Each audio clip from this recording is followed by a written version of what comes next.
Bonjour à tous, alors aujourd'hui je voudrais faire une petite vidéo puisque ça fait un moment que j'ai rien publié étant donné que je suis sur la préparation d'un gros épisode qui m'a demandé plus de temps que prévu pour le tournage, le montage, etc. Donc bref, voilà une petite vidéo aujourd'hui puisque j'ai vu hier, je regardais un reportage sur les jeux du cirque et les gladiateurs.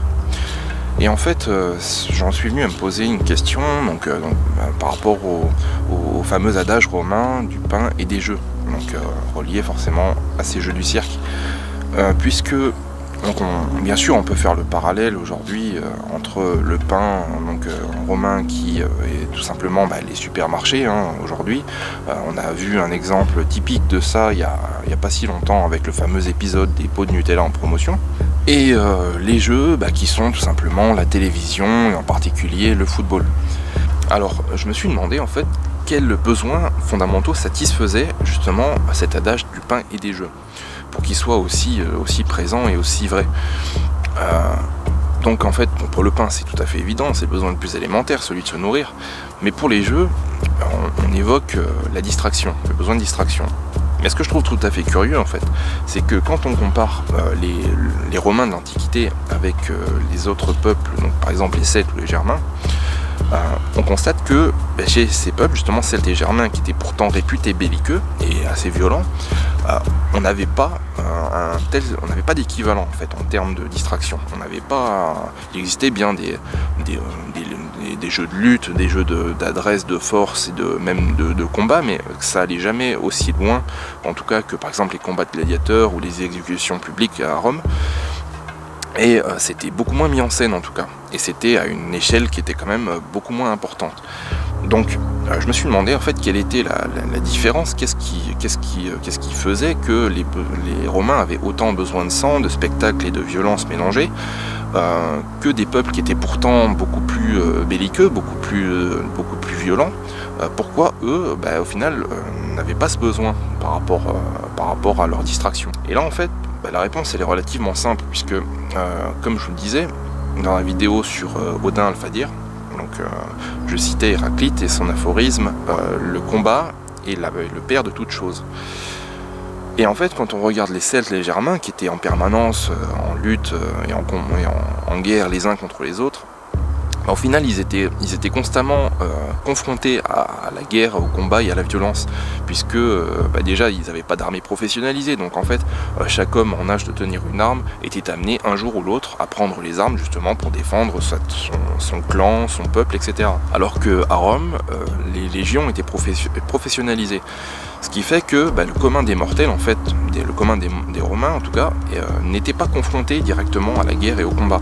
Donc je pense que tout simplement, en fait, ce besoin de combat, de violence, puisque là je suis pas en train de faire l'apologie de la guerre et du sang et de toutes les horreurs qui y sont liées, mais il faut bien se garder à l'esprit et pas avoir un esprit totalement romantique et bisounours, quoi. C'est que le combat et la guerre, les hommes se sont fait la guerre depuis la nuit des temps. C'est quelque chose. Quand dans l'histoire un événement se produit à de multiples reprises, il a toutes les chances de se reproduire encore et encore, alors qu'un événement qui est très rare a très peu de chances de se produire un jour. Donc la guerre, on la connaît depuis la nuit des temps. En revanche, les périodes de paix, comme on en connaît aujourd'hui, il n'y en a pas eu depuis la Pax Romana, je pense, depuis 2000 ans en fait. Donc on peut dire que globalement, voilà, dans l'histoire de l'humanité, la guerre est beaucoup plus présente que la paix. D'ailleurs, quand on parle d'histoire, l'histoire c'est quoi au final? C'est l'histoire des guerres qu'il y a eu, qui ont façonné nos pays. Et même dans un sens plus large, au sens de la nature, le combat est vraiment partout. Il est vraiment partout, il n'y a qu'à regarder n'importe quel documentaire animalier et on se rend compte que vraiment voilà, c'est le quotidien des animaux de lutter pour sa survie. Et nous, dans notre civilisation occidentale, et exactement la même chose que dans l'Empire romain, on est dans une espèce de bulle de protection, une bulle de paix, et on se sent un petit peu intouchable et on se sent un petit peu très distant par rapport aux combats qui sont pourtant pas si loin, parce que en fait c'est exactement comme les légions romaines qui étaient projetées sur les points chauds. Nous voilà, on va projeter l'armée française en Afghanistan, en Afrique, etc. Et au final, on n'est pas confronté au quotidien et au jour le jour à cette violence. Donc il y a bien une insécurité qui est un peu plus, aujourd'hui, qui est de plus en plus présente avec les attentats, etc. Mais on peut quand même se promener tout à fait librement sans crainte pour sa vie. Donc on est totalement coupé de ça. Et en fait, je pense que parallèlement à l'Empire romain, justement, qui était dans cette situation de paix et qui était totalement coupé de cette réalité du combat et de la guerre, on est un peu dans cette même situation. De même que les Romains, en fait, satisfaisaient ce besoin de violence et de combat en projetant ce besoin dans ce qu'ils voyaient dans les arènes, dans les jeux du cirque, puisque, il faut rappeler, hein, les jeux du cirque, c'était des exécutions le matin, donc voilà, quelque chose de quand même sanglant, parfois même, voilà, des prisonniers qui étaient bouffés par des animaux sauvages, après on avait des combattants qui luttaient justement contre des fauves, après les combats de gladiateurs, bon, qui étaient un peu moins sanglants que ce qu'on s'imagine généralement, mais bon, c'est quand même un spectacle très sanglant, très violent. Et aujourd'hui, en fait, qu'est-ce qu'on constate? C'est que notre jeu du cirque à nous, donc la télévision, eh ben, on a des films. Et ces films, moi ce que je constate en tout cas, enfin c'est mon ressenti, c'est qu'ils sont également de plus en plus violents. Et en fait, ce qui est tout à fait paradoxal, c'est que plus en fait on se retrouve dans une société voilà, un petit peu bisounours, de paix, de tolérance, d'amour, de tout ce que vous voulez, et plus les films qu'on va avoir au cinéma ou à la télévision vont être violents. Il n'y a qu'à voir maintenant les séries qui sortent et tous les films. Alors on va me dire c'est surtout lié au fait que maintenant les effets spéciaux permettent plus de choses, etc. Mais bon, quand on prend un film de guerre par exemple des années 50, donc qui était visionné par des gens qui avaient connu la Seconde Guerre mondiale et son cortège d'horreur, donc qui étaient préparés déjà psychologiquement à vivre, à voir de telles choses, qu'est-ce qu'on constate quand on regarde ces films de guerre? On voit des morts, mais on voit pas du sang, des tripes, on voit pas, il y a pas c'est vraiment cette violence visuelle qu'on a dans les films modernes.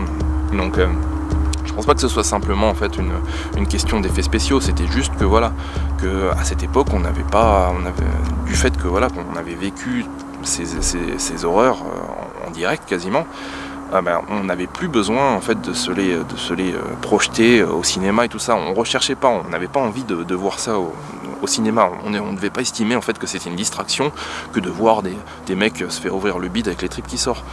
Alors qu'aujourd'hui, on voit de plus en plus voilà, des films d'horreur, des films extrêmement violents, avec des scènes vraiment des scènes très graphiques, très, très marquantes. Alors maintenant, quand on fait un film avec des extraterrestres, systématiquement, c'est les extraterrestres qui envahissent la Terre, qui exterminent tout le monde. De plus en plus, on voit des films voilà, comme 2012, je crois, qui représentent la fin du monde, avec des millions de morts, etc. Donc en fait, je pense que plus on s'enfonce dans une société qui est confortable et sécuritaire, plus on s'enfonce en fait de ce confort de sécurité, et plus on se coupe de la réalité du monde et du combat, en fait plus on va avoir besoin de se le représenter visuellement, graphiquement, donc en particulier à travers le cinéma, puisque aujourd'hui voilà, pour moi en tout cas, la télévision et le cinéma, c'est les nouveaux jeux du cirque modernes en tout cas. Donc voilà, c'était une petite réflexion que je voulais partager avec vous, puisque là où je vais en venir au final, c'est que on peut faire énormément de parallèles, que ce soit économiques, sociaux, etc., entre la fin de l'Empire romain, la chute, le déclin de l'Empire romain et notre société occidentale actuelle. Et ça en fait partie, et du coup en fait, pour essayer de briser un peu cet adage, qu'est-ce qu'on peut faire réellement? Au niveau du pain, essayer d'être plus indépendant, de jardiner si on en a la possibilité. Et au niveau des jeux, de la distraction, justement peut-être essayer de se rapprocher un petit peu du réel, de se confronter à ses peurs, se confronter vraiment au réel des choses, et arrêter de s'enfermer peut-être toujours de se projeter dans cette violence au cinéma.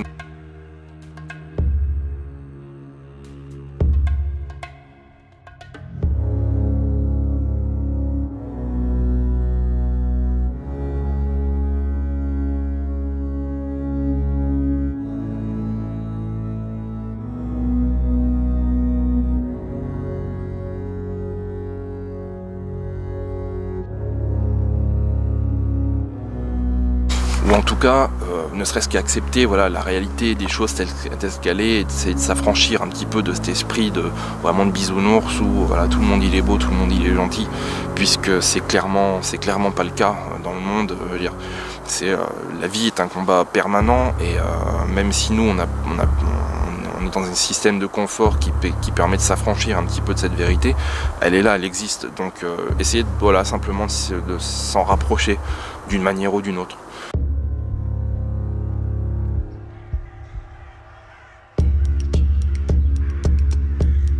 Voilà pour cette vidéo, merci de l'avoir regardé jusqu'au bout et voilà, n'hésitez pas à réagir dans les commentaires, dites-moi ce que vous en avez pensé et en attendant je vous dis à très bientôt pour une prochaine vidéo. Ciao.